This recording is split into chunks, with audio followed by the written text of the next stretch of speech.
ขณะนี้ท่านกำลังฟังสถานีวิทยุกระจายเสียง FM 104.5 เมกะเฮิรตซ์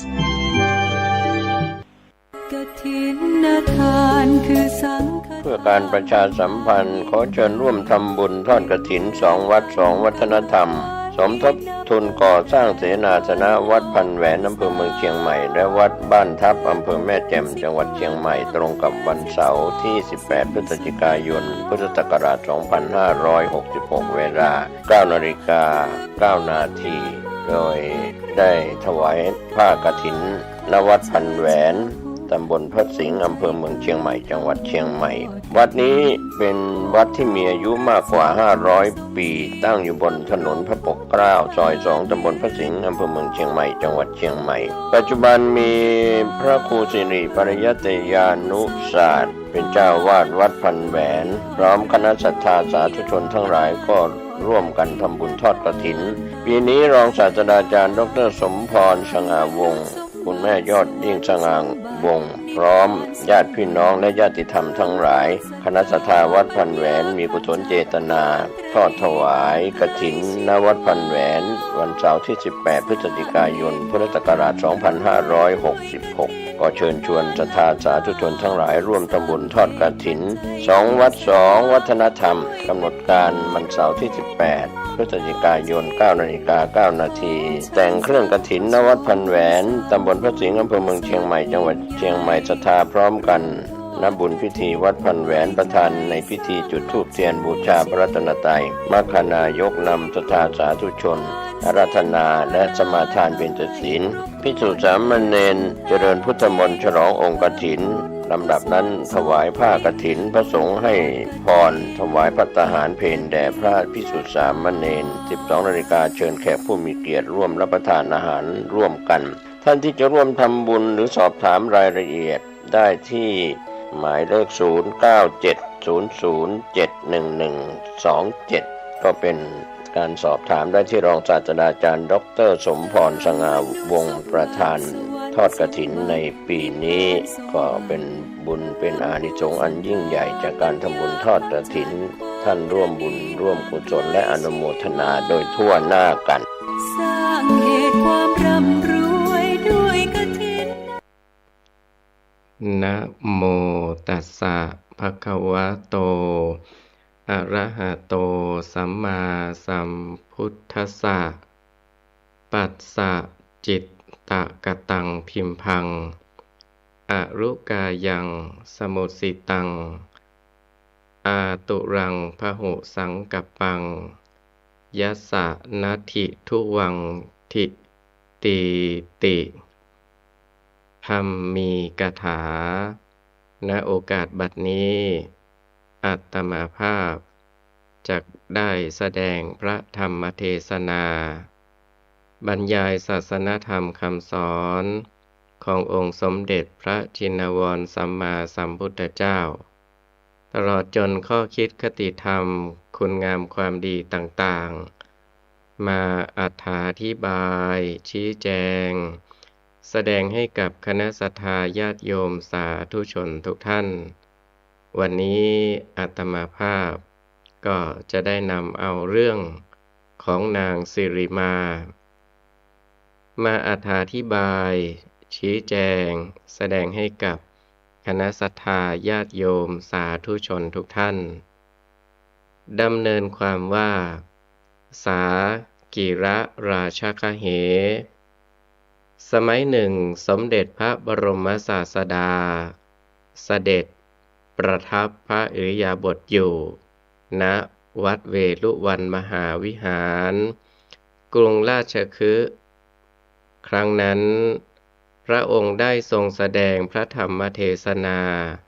โปรดพุทธบริษัททั้งหลายโดยปรารภนางสิริมาให้เป็นอุบัติเหตุซึ่งมีเรื่องเล่าว่านางสิริมานั้นเป็นสตรี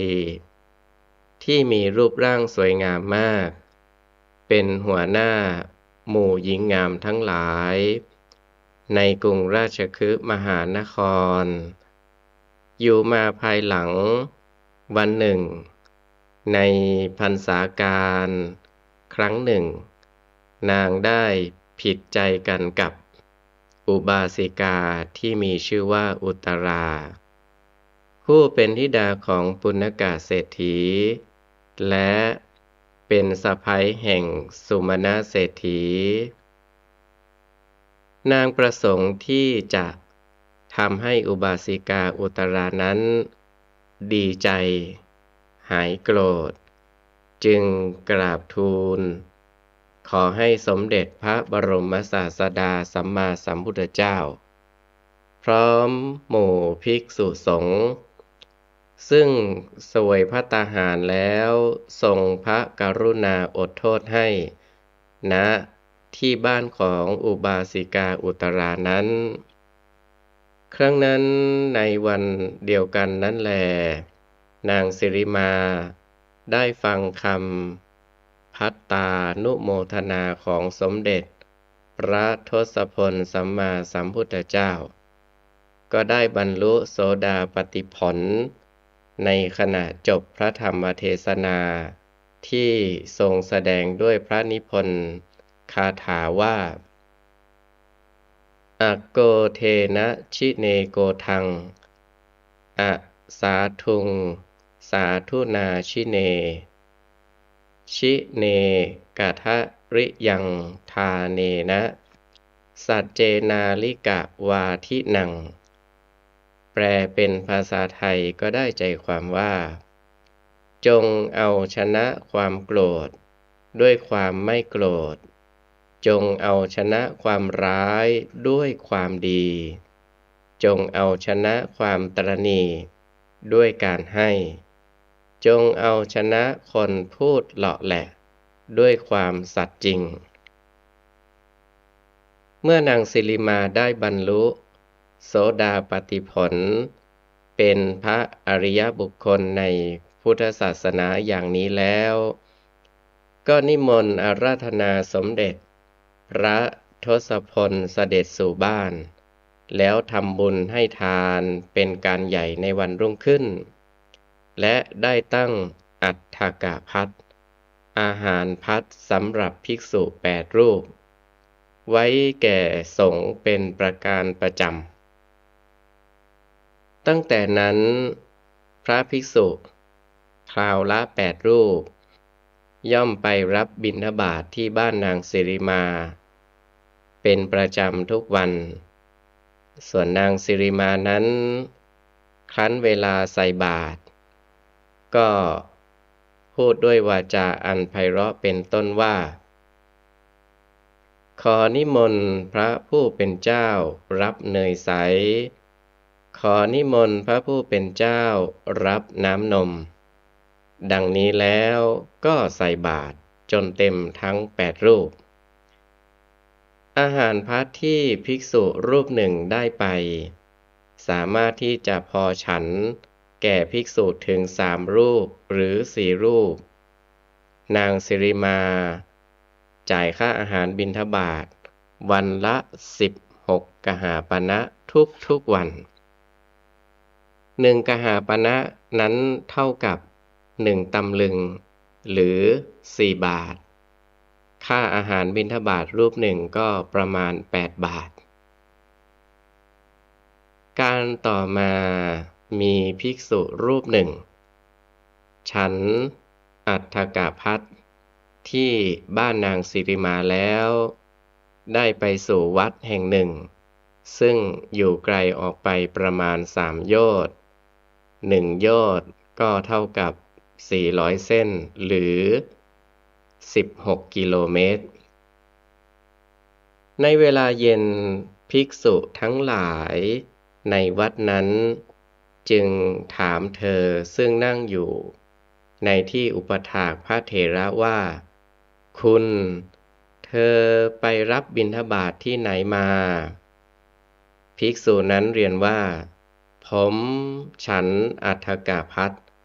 ที่บ้านของนางสิริมาภิกษุทั้งหลายถามต่อว่าคุณเขาทำดีไหมเล่าภิกษุนั้นได้กล่าวสรรเสริญคุณของนางสิริมาว่า อาหารพัดของนางสิริมานั้น ใครๆไม่อาจที่จะพรรณนาได้ให้ถูกถ้วนได้ นายช่างกระทำประณีตเหลือเกิน อาหารพัดที่ภิกษุรูปหนึ่งได้ไป สามารถที่จะพอฉันแก่ภิกษุถึง3 รูปหรือ4 รูป อันหนึ่ง การได้เห็นตัวนางสิริมานั้นแล ประเสริฐยิ่งกว่าไทยธรรมเสียอีก เพราะว่านางสิริมานั้นมีรูปร่างสวยงามอย่างนี้อย่างนี้ ณ ที่นั้นยังมีภิกษุรูปหนึ่ง ได้ฟังคำพรรณนาถึงคุณงามความดีของนางสิริมาแล้ว ก็เกิดความสิเนหาขึ้นทั้งที่ยังไม่ได้เห็นตัวของนางสิริมา คิดว่า เราจักต้องไปดูนางสิริมาให้จงได้ เราจักต้องไปดูนางสิริมาให้จงได้ บอกพรรษาหลังของตนแล้ว ถามถึงลำดับกับภิกษุนั้น ครั้นได้รับคำแจ้งมาว่า คุณพรุ่งนี้เธอจักเป็นหัวหน้าสงฆ์ไปรับอัฏฐกภัทรที่บ้านของนางสิริมานั้น ก็ดีใจ รีบจัดแจงเตรียมเอาบาตรและจีวร เดินทางไปตั้งแต่เช้ามืด ครั้นเวลารุ่งอรุณเข้า ก็เข้าไปยังโรงสลากภัทรได้เป็นหัวหน้าสงฆ์ไปรับอัฏฐกภัทรที่บ้านของนางสิริมาในวันนั้น ก็ตั้งแต่เมื่อวันวานนี้ พอเวลาที่ภิกษุฉันอัฏฐกภัทรกลับไปแล้ว โรคได้เกิดขึ้นในร่างกายของนางสิริมา เพราะฉะนั้น นางสิริมาจึงต้องปลดเปลื้องเครื่องประดับทั้งหลายออกเสีย นอนสมอยู่ ในขณะนั้นสาวใช้เห็นภิกษุ ที่ได้อัฏฐกภัทรประจำกำลังเดินมา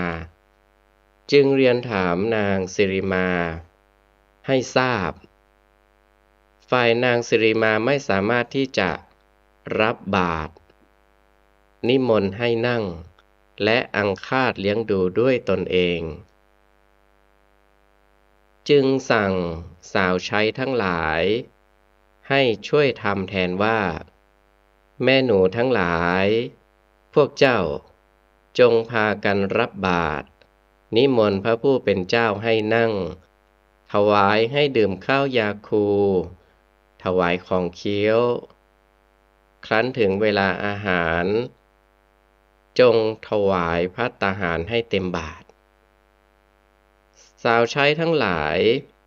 รับคำแล้ว นิมนต์ให้ภิกษุเข้าไปในบ้าน ถวายให้ดื่ม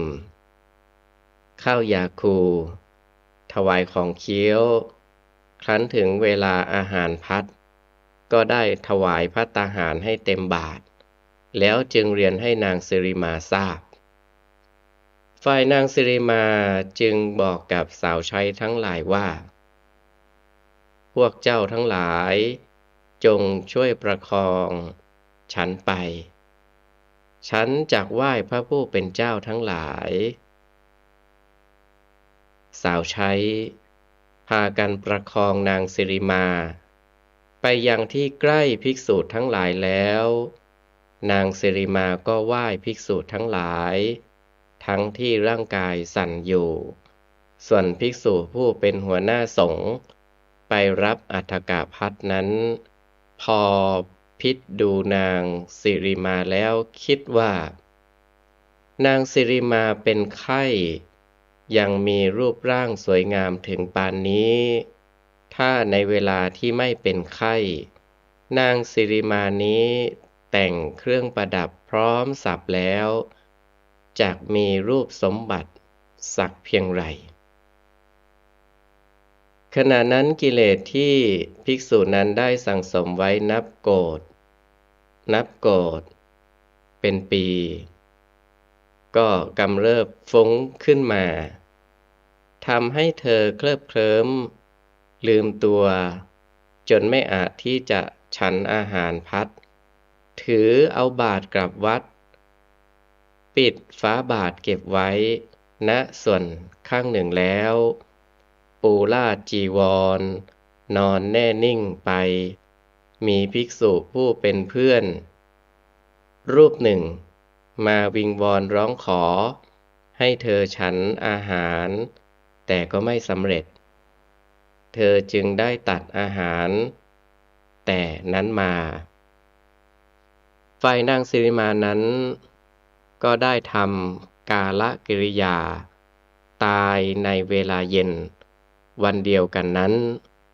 พระเจ้ากรุงราชคฤห์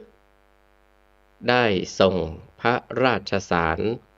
ไปกราบทูลสมเด็จพระบรมศาสดาว่าข้าแต่สมเด็จพระพุทธองค์นางสิริมากนิษฐภคินีคือน้องสาวของหมอชีวกได้ถึงกาลกิริยาก็คือตายเสียแล้วสมเด็จพระบรมศาสดาทรงทราบแล้วได้ทรงตอบพระราชสารไปว่าขอถวายพระพรไม่ต้องทำฌาปนกิจศพของนางสิริมาขอได้โปรดให้นำศพมาเก็บรักษาไว้ที่ป่าช้าผีดิบอย่าให้กาและสุนัขกัดกินได้พระเจ้ากรุงราชคฤห์ได้ทรงกระทำตามพระพุทธประสงค์โดยในนี้วันเวลาได้ล่วงไปแล้ว3 วันครั้นถึงวันที่4สรีระศพนั้นก็พองขึ้นหมู่หนอนทั้งหลายก็คาคล่ำออกจากปากแผลทั้ง9สรีระล่างทุกส่วนปรากฏเป็นเหมือนตุ่มที่เต็มไปด้วยข้าวตอกพระเจ้ากรุงราชคฤห์จึงทรงรับสั่งให้ตีกลองประกาศไปทั่วพระนครว่ายกเว้นแต่เด็กที่เฝ้าเรือนอยู่เท่านั้นเหลือนั้นเมื่อไม่มาดูนางสิริมาแล้วจะถูกปรับคนละ8 กหาปณะ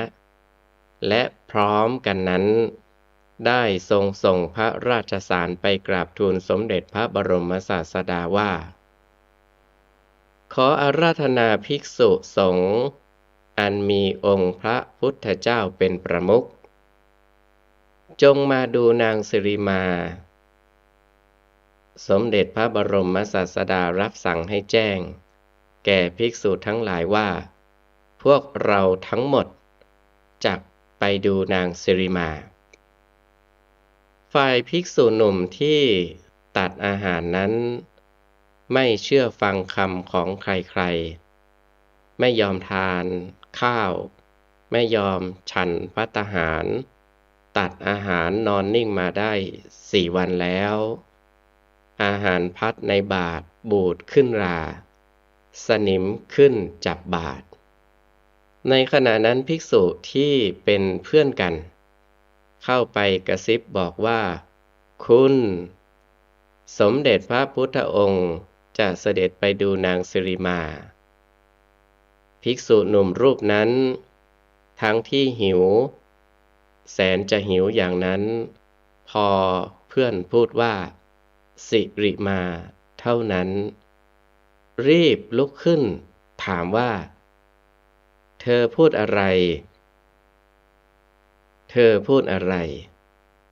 เมื่อเพื่อนตอบว่าสมเด็จพระพุทธองค์จะเสด็จไปดูนางสิริมาเธอจักไปไหมเล่ารีบรับคำว่าครับผมจักไปด้วยรีบเทอาหารพัดในบาตรทิ้งล้างบาตร ใส่ถลกแล้วได้ไปพร้อมกับหมู่ภิกษุสงฆ์สมเด็จพระบรมศาสดามีหมู่พระภิกษุสงฆ์เป็นพุทธบริวารประทับยืนณส่วนข้างหนึ่งภิกษุณีสงฆ์ยืนอยู่ณส่วนข้างหนึ่งราชบริษัทยืนอยู่ข้างทางหนึ่งอุบาสกบริษัทยืนอยู่ข้างทางหนึ่งอุบาสิกาบริษัทยืนอยู่ข้างทางหนึ่งครั้นแล้ว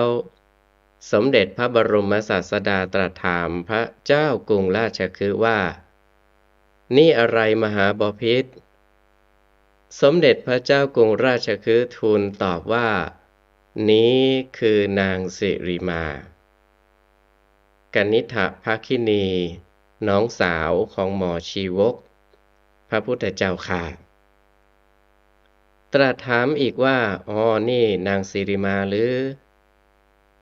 ทูลตอบว่าใช่แล้วพระพุทธเจ้าค่ะสมเด็จพระบรมศาสดามีพุทธดำรัสต่อไปว่าถ้าเช่นนั้นขอให้มหาบพิตรรับสั่งให้ตีกลองประกาศไปทั่วพระนครว่าถ้ามีใครต้องการจงจ่ายทรัพย์ให้1,000แล้วรับเอานางสิริมาไปพระเจ้ากรุงราชคฤห์ได้ทรงปฏิบัติตามพระพุทธประสงค์แต่ไม่มีใครสักคนเดียวที่จะพูดออกมาว่าข้าพเจ้าหรือพวกข้าพเจ้าต้องการพระเจ้ากรุงราชคฤห์กราบทูลสมเด็จพระบรมศาสดาว่าไม่มีใครต้องการที่จะรับเอาไปพระพุทธเจ้าข้าสมเด็จพระบรมศาสดามีพุทธดำรัสว่ามหาบพิตรถ้าอย่างนั้นให้ลดราคาลงอีกให้ลดราคาลงอีกพระเจ้ากรุงราชคฤห์ทรงรับสั่งให้ตีกลองประกาศไปทั่วพระนครอีกว่าถ้าใครต้องการจงจ่ายทรัพย์ให้500แล้วจงรับเอานางสิริมาไปเมื่อไม่เห็นใครๆเสนอมารับเอาไปจึงได้ทรงรับสั่งให้ตีกลองประกาศไปทั่วพระนครอีกโดยให้ลดราคาลงตามลำดับว่าถ้าใครต้องการจงจ่ายทรัพย์ให้250 150 25 10 กหาปณะ5 กหาปณะ1 กหาปณะกึ่งกหาปณะ1 บาท1 มาศกกากนิกะ1แล้วรับเอานางสิริมาไปเมื่อไม่มีผู้เสนอความต้องการจึงทรงรับสั่งให้ตีกลองประกาศไปทั่วพระนครอีกว่าจงมารับเอานางสิริมาไปเปล่าๆก็ไม่มีใครสักคนเดียวที่จะเสนอความต้องการออกมาว่าข้าพเจ้าหรือพวกข้าพเจ้าต้องการพระเจ้ากรุงราชคฤห์จึงนำความกราบทูลแด่สมเด็จพระบรมศาสดาว่าคนที่จะรับเอานางสิริมาไปเปล่าๆก็ไม่มีพระพุทธเจ้าค่ะสมเด็จพระบรมศาสดาทรงอาศัยปรากฏการณ์ของนางสิริมานั้นเป็นเหตุจึงทรงอบรมบ่มนิสัยของพวกพุทธบริษัททั้งหลายโดยยกภิกษุบริษัทขึ้นเป็นประธานว่าดูก่อนภิกษุทั้งหลายพวกเธอเห็นไหมมาตุคามอันเป็นที่รักของมหาชนทั้งเมืองเมื่อก่อนนี้คนในพระนครนี้ต้องจ่ายทรัพย์ให้จำนวน1,000แล้วยินดีรับเอาได้ตลอดวันหนึ่งบัดนี้ คนที่จะยินดีรับเอาไปเปล่าๆก็ไม่มีธรรมดารูปเป็นเช่นนี้แหละคือเป็นสิ่งที่ต้องถึงความสิ้นและเสื่อมไปพวกเธอจงพิจารณาดูอัตภาพร่างกายอันอาดูลเร่าร้อนอยู่เป็นนิจด้วยปัญญาครั้นสมเด็จพระบรมศาสดาตรัสสอนอบรมบ่มนิสัยพุทธบริษัทให้เกิดความสังเวชสลดใจโดยทรงนำให้เห็นสรีระซากศพเป็นประจักษ์สักขีและทรงเห็นว่าบริษัททั้งหลายเป็นผู้มีอุปนิสัยและอินทรีย์แก่กล้าควรที่จะได้รับพระธรรมเทศนาชั้นละเอียดต่อไปจึงได้ตรัสพระธรรมเทศนาโดยพุทธนิพนธ์คาถาเป็นปัจฉิมพจน์ว่าปัสสะจิตตะคตังพิมพังอรุกายังสมุสิตังอาตุลังพหุสังกัปปังยัสสะนัตถิทุวังทิติแปลเป็นภาษาไทยก็ได้ใจความว่าเธอทั้งหลายจงพิจารณาดูอัตภาพอันมีแผล9 แห่งที่ตั้งเป็นโครงด้วยกระดูก300 ท่อนที่เขาแต่งให้วิจิตรด้วยเครื่องอาภรณ์เป็นไข่อยู่เป็นนิจที่มหาชนใคร่กันเป็นอย่างมากซึ่งไม่มีความยืนยงและความคงทนอยู่ได้พุทธบริษัททั้งหลายจำนวนแสนซึ่งมาประชุมณที่นั้นส่งญาณไปตามกระแสพระธรรมเทศนาโดยโยนิโสมนสิการเป็นอันดีในเวลาจบพระธรรมเทศนาต่างก็ได้บรรลุธรรมาภิสมัยโดยสมควรแก่อุปนิสัยของตนแม้ภิกษุที่เป็นหัวหน้าสงฆ์ไปรับอัฏฐกภัทรนั้นก็ได้ดำรงอยู่ในโสดาปัตติผลสำเร็จเป็นอริยบุคคลในพระพุทธศาสนาด้วยประการฉะนี้ในลำดับนี้จักได้วิสัชนาอรรถาธิบายความในท้องนิทานและในพระธรรมเทศนาพระพุทธนิพนธ์คาถาเพื่อเฉลิมเพิ่มเติมสติปัญญาและฉลองศรัทธาแก่สาธุชนพุทธบริษัททั้งหลายต่อไปประการแรกปฏิปทาของนางสิริมาที่ควรเชิดชูบูชาและน้อมนำมาปฏิบัตินั้นคือเมื่อนางสิริมาได้เกิดผิดใจกันกับอุบาสิกาอุตราแล้วก็ไม่ถือโกรธและได้พยายามหาโอกาสที่จะระงับโทษนั้นให้สงบลงในที่สุดนางก็ถือโอกาสในขณะที่สมเด็จพระบรมศาสดาเสด็จไปเสวยภัตตาหารณบ้านอุบาสิกาอุตรานั้นขอพระมหากรุณาธิคุณให้สมเด็จพระบรมศาสดาทรงประทานโทษเพื่อให้อุบาสิกาอุตราดีใจและหายโกรธในที่สุดสมเด็จพระบรมศาสดาก็ได้ตรัสพระธรรมเทศนาโปรดให้สอดคล้องด้วยกับเหตุและเป็นอุบายวิเศษที่ควรปฏิบัติตามมาว่าจงเอาชนะความโกรธด้วยความไม่โกรธจงเอาชนะความร้ายด้วยความดีจงเอาชนะความตระหนี่ด้วยการให้จงเอาชนะคนเหลาะแหละด้วยความจริง เพราะนางสิริมามีปฏิปทา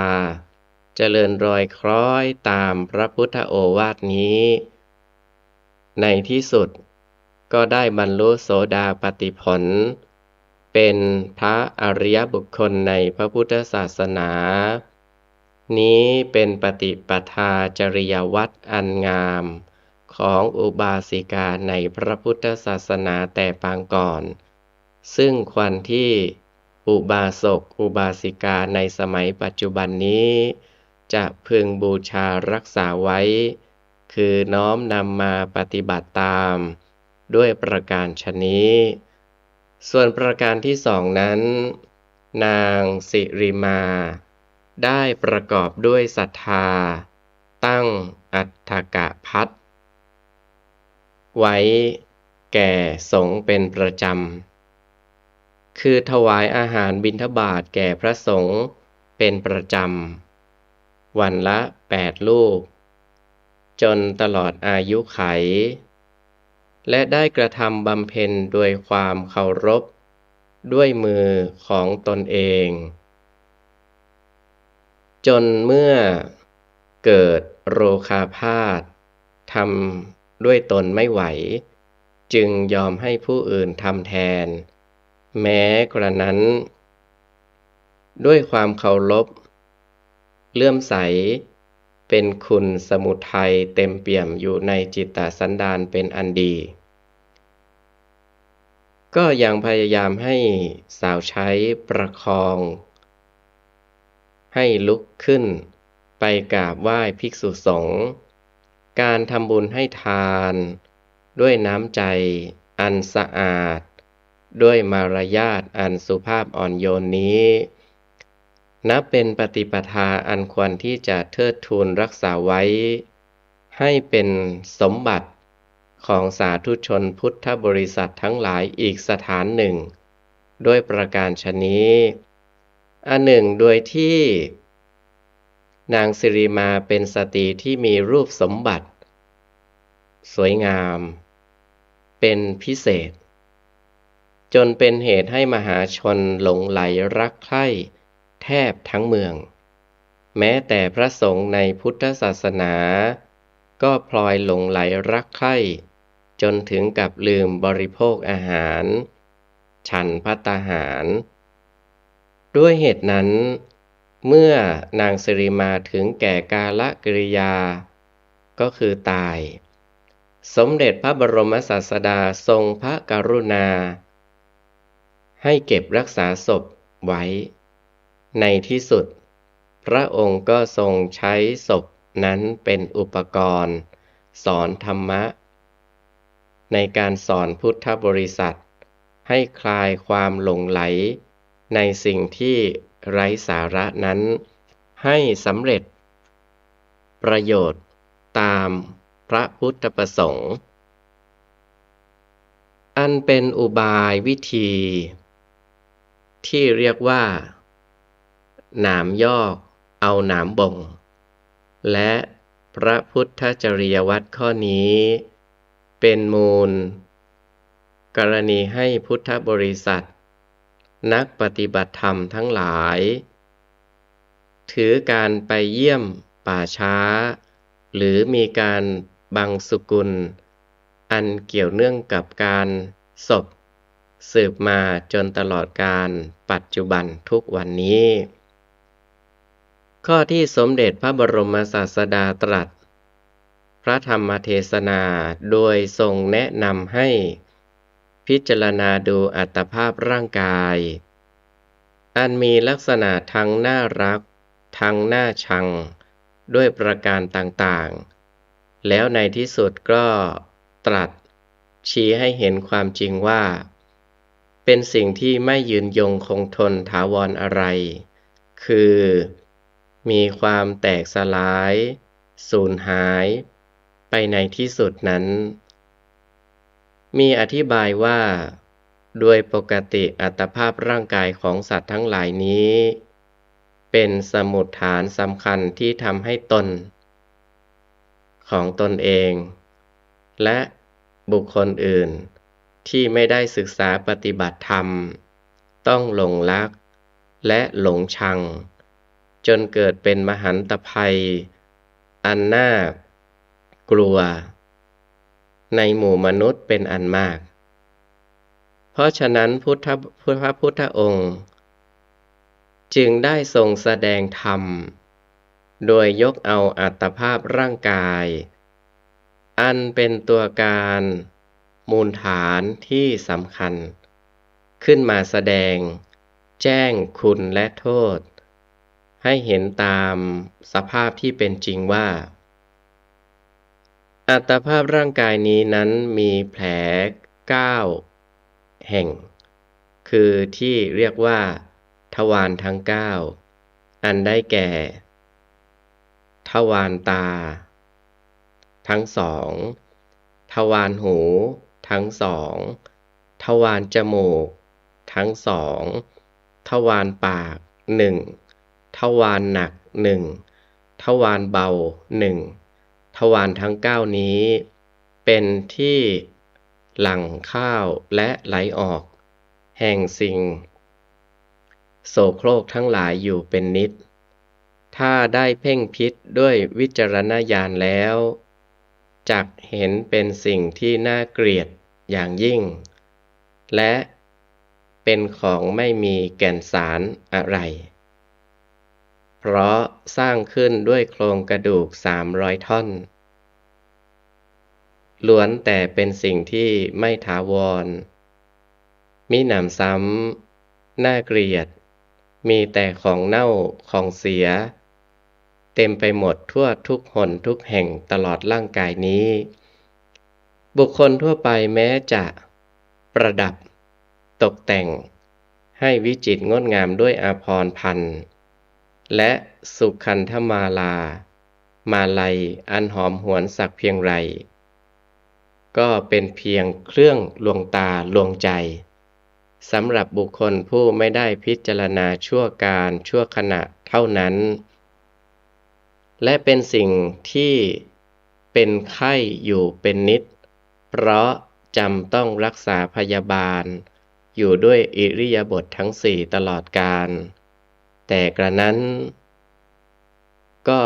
มีอันทำให้หมู่มหาชนที่ไม่ได้พิจารณาหลงไหลรักใคร่อยู่เป็นอย่างมากในทำนองตรงกันข้ามก็ทำให้หลงเกลียดชังเสียจนต้องปองร้ายทำลายเข็นฆ่าประหัตประหารกันร้ายยิ่งกว่าสัตว์ประเภทใดๆจะพึงกระทำให้แก่กันได้แต่อย่างไรก็ตามในที่สุดสมเด็จพระบรมศาสดาก็ทรงชี้ให้เห็นความจริงประการสุดท้ายว่าอัตภาพร่างกายนี้นั้นไม่ยืนยงคงทนอยู่ได้ต้องแตกสลายคือต้องตายในที่สุดเมื่อเป็นเช่นดังพรรณนามานี้จะมัวไปหลงรักหลงชังอยู่ทำไมไม่ได้ประโยชน์อะไรมีแต่โทษโดยส่วนเดียวและการที่จะไม่หลงรักหลงชังเช่นนั้นสมเด็จพระพุทธองค์ก็ทรงชี้บอกว่าให้พิจารณาการพิจารณาดูนั้นหมายถึงการดูด้วยวิปัสสนาปัญญาอันเกิดจากการภาวนาไม่ใช่เพียงสักว่าใช้ตาดูหูฟังอย่างสามัญธรรมดาด้วยประการฉะนี้เมื่อสาธุชนพุทธบริษัททั้งหลายใช้สติปัญญาหมั่นคิดกำหนดหมั่นพิจารณาพิสูจน์ตามกระแสพระธรรมเทศนาอันสมเด็จพระบรมศาสดาได้ทรงแสดงไว้นี้ชื่อว่าได้เจริญเดินตามรอยพระยุคลบาทของสมเด็จพระบรมศาสดาย่อมจะเป็นเหตุให้บรรลุถึงซึ่ง อิทธผลและสิริสวัสดิมงคลโดยสมควรแก่การปฏิบัติของตนดังนั้นก็สรุปเป็นพุทธพจน์ที่พระพุทธเจ้าได้ตรัสเอาไว้ว่าอสาธุง